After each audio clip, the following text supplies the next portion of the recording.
Hey, happy communism. I mean, Labor Day.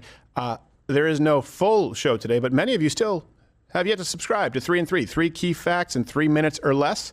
There are about 15 to 20 installments at this point. So we've just put together a collage of some of our favorites. You can go and subscribe. Just look up 3 and 3 wherever you are listening to your podcast. Leave it a rating or review. It is free, and it's 3 minutes or less. You're probably driving right now with the family. Who doesn't have 3 minutes? The answer is nobody. Welcome to 3 and 3. 3 key facts in 3 minutes or less on the topics you care about most. Immigration. Key fact number 1, the annual cost of illegal immigration to the American taxpayer. According to the Federation for American Immigration Reform, in 2023, illegal immigration cost the United States, meaning the taxpayer, at least $150 billion. Some note the costs as high as $451 billion, as reported by House Republicans. Key fact number 2, the relative cost of the border wall. Most estimates for the one-time cost of President Donald Trump's proposed border wall come in between $11 billion and $20 billion, with the biggest outlier being a 2017 estimate by Senate Democrats that put the cost at $70 billion. So comparing key fact number 1 and 2, the cost of the border wall, splitting the difference at $20 billion or so, would still be far less than the recurring cost of a minimum of $150 billion all the way up until $451 billion. Key fact number 3, illegal immigration and crime. While the numbers are granted hard to study because there haven't been many thorough studies conducted on the matter, we do know that illegal immigrants make up 27% currently of the federal prison population, while only making up 9% of the general population. And of course, a key bonus fact here is that 100% of crimes committed by illegal immigrants should never have happened in the first place. The First Amendment. Key fact number 1. The First Amendment of the Constitution enshrines the fundamental right to free speech and a whole lot more. It includes, for example, freedom of religion. This means the government cannot mandate that you practice any religion in particular, nor can the government prevent you from practicing any religion you want. It includes freedom of the press. Press literally refers to a printing press, as in the people's ability to disseminate ideas, which is not to be confused with any notion of institutional press like journalists or legacy media. Simply put, as defined in context, you, me, and everyone you know is the press. The right to assembly. The same type of assembly that allowed early settlers to organize the insurrection against King George, also known as the American Revolution. This right also includes protesting peacefully. The right to petition the government for redress of grievances. This is the right to ask the government for assistance or to make a complaint without fear of punishment or retaliation. Key fact number 2. The entities covered by the First Amendment. Of course, the government is covered by the First Amendment, which includes elected officials, those in government offices, public schools, courts, and police officers. Also covered, but perhaps less known, are private institutions that are publicly funded, like universities, for example. Key fact number 3. The First Amendment is limited only by actions and not just words themselves. Note that freedom of speech is included in the First Amendment, where the often misquoted freedom of expression is not. When speech is used as an action in violation of the law, that is an instance where the person may not be shielded by the First Amendment. The First Amendment would not be a defense, for example, for something like defaming someone, committing fraud, or using speech to specifically incite a violent act against someone else. In short, the First Amendment makes it very clear freedom of speech is absolute. Committing crimes are not. The Second Amendment and its original intent. Key fact number 1. The actual text of the Second Amendment. A well-regulated militia, being necessary to the security of a free state, the right of the people to keep and bear arms, shall not be infringed. That comma, placed before the right of the people to keep and bear arms, has been studied at length and brings us to key fact number 2. What constitutes a well-regulated militia? According to Founding Father George Mason, the militia was to be comprised of citizens, just like you and me.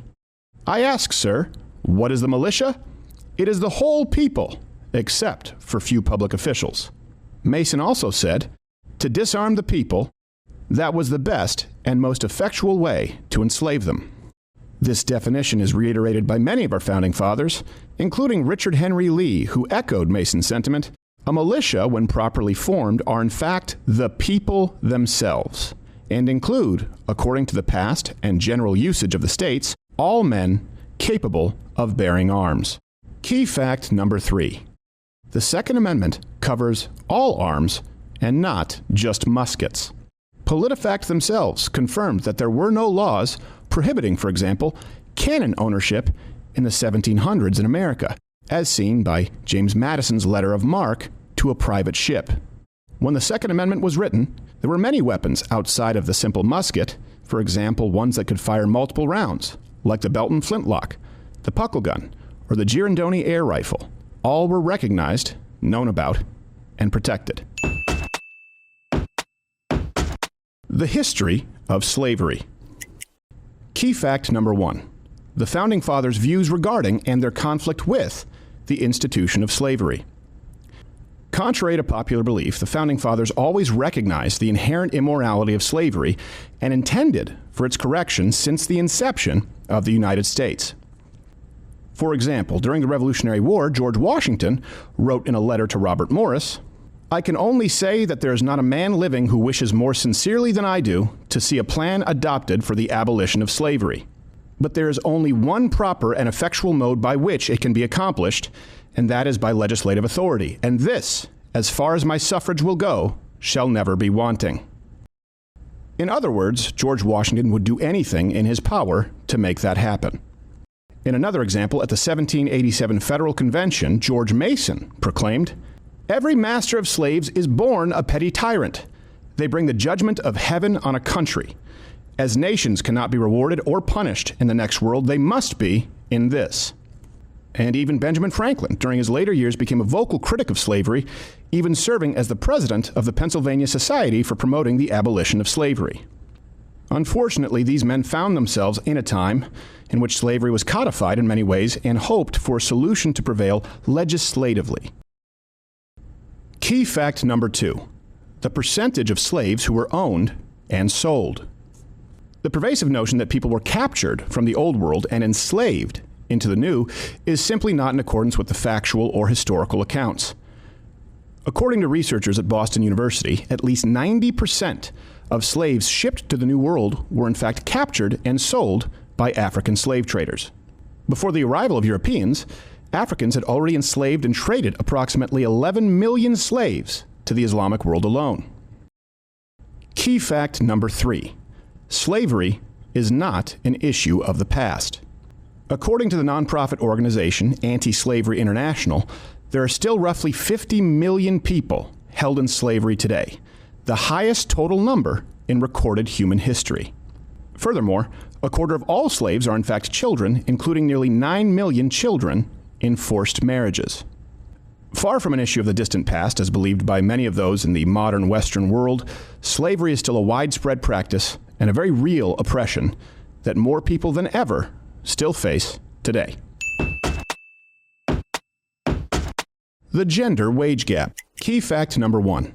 The origin of the oft-cited 77 cents on the dollar statistic. The commonly cited statistic that females earn 77 cents on the dollar compared to males for the same work stems from a 2011 U.S. Census Bureau report that stated, in 2010, the female-to-male earnings ratio of full-time, year-round workers was 0.77. This statistic has been widely parroted by those in media, intelligentsia, and even in a summer 2012 campaign ad for Barack Obama during his second-term run for the White House. This statistic, however, merely and broadly compares the salaries of all working men to that of women working in all fields.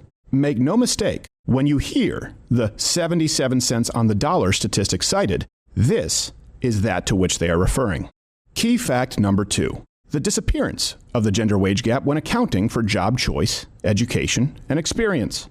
A comprehensive study by Forbes found that when accounting for performing the same job with comparable levels of experience, qualifications, the gender wage gap between male and female workers completely disappears. And according to some studies, such as those out of New Zealand and Australia, when it comes to high-earning careers, women sometimes actually earn more than men.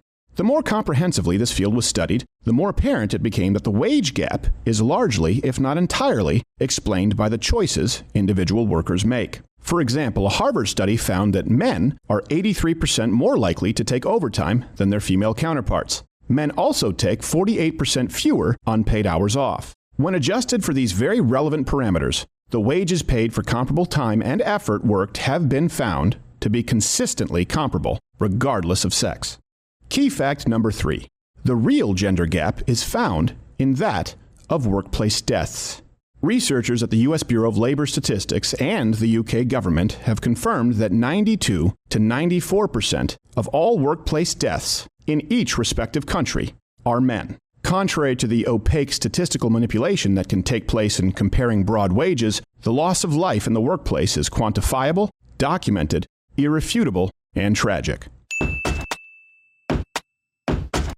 This has been 3 and 3. I'm Stephen Crowder. If you want to learn more, you can peruse the references for this specific show at 3keyfacts.com or tune in to the hour-long daily show Louder with Crowder weekdays at 10 a.m. Eastern on Rumble, YouTube, or right here anywhere you get your podcasts.